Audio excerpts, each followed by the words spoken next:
En 1960, la France coloniale sélectionne le Sahara algérien pour ses essais nucléaires. Les archives révèlent une logique impériale.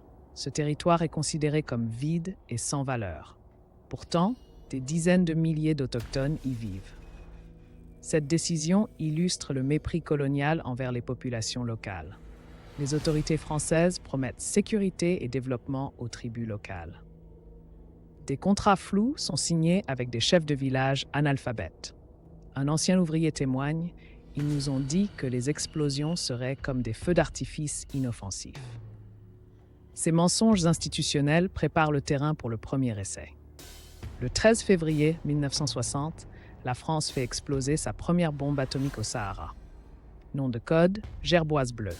Avec une puissance équivalente à 4 fois Hiroshima, l'explosion dépasse toutes les prévisions.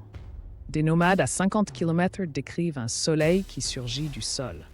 Les mesures scientifiques montrent des radiations 3 fois supérieures aux estimations. Les cartes de radiation françaises minimisent délibérément la zone contaminée. Des documents récemment déclassifiés prouvent que les vents ont propagé des particules radioactives sur 150 km. Pourtant, aucun avertissement n'est donné aux villages concernés. Un médecin militaire avoue sous couvert d'anonymat « Nous savions, mais les ordres étaient de se taire ». Des rapports confidentiels révèlent que des militaires français ont volontairement exposé des prisonniers algériens et des civils locaux aux retombées radioactives. Sans protection, ils deviennent des sujets d'études vivants. Un survivant raconte « On nous faisait marcher dans les zones les plus chaudes pour voir combien de temps nous tenions ». Ces expériences violaient toutes les conventions internationales. Après l'indépendance en 1972, la France quitte précipitamment le Sahara en laissant derrière elle des tonnes de déchets radioactifs. Une note interne du CEA stipule « Aucun budget pour le nettoyage ». Les sites ne sont même pas signalés. Aujourd'hui encore, des enfants jouent avec des débris métalliques irradiés, ignorant le danger. Une étude médicale indépendante menée en 2022 révèle que les villages près des anciens sites d'essai connaissent des taux de cancer 4 fois supérieurs à la moyenne nationale.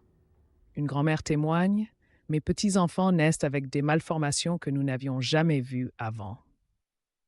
Les médecins locaux dénoncent l'absence totale d'aide médicale spécialisée.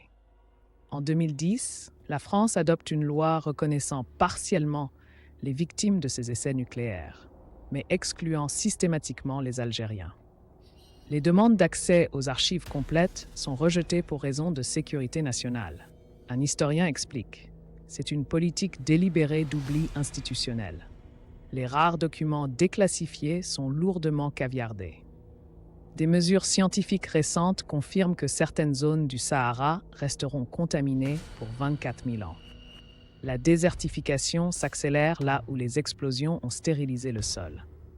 Un écologiste local constate amèrement « Les Français ont transformé notre terre en cimetière radioactif. » Pourtant, aucun programme de dépollution n'est envisagé. Aujourd'hui, les survivants et leurs descendants continuent de se battre pour la reconnaissance. Une femme touareg plante un drapeau sur un cratère. Nous sommes les gardiens de cette mémoire. Alors que les derniers témoins disparaissent, leur histoire rappelle un principe universel. Aucun désert n'est assez vide pour justifier l'abandon d'êtres humains.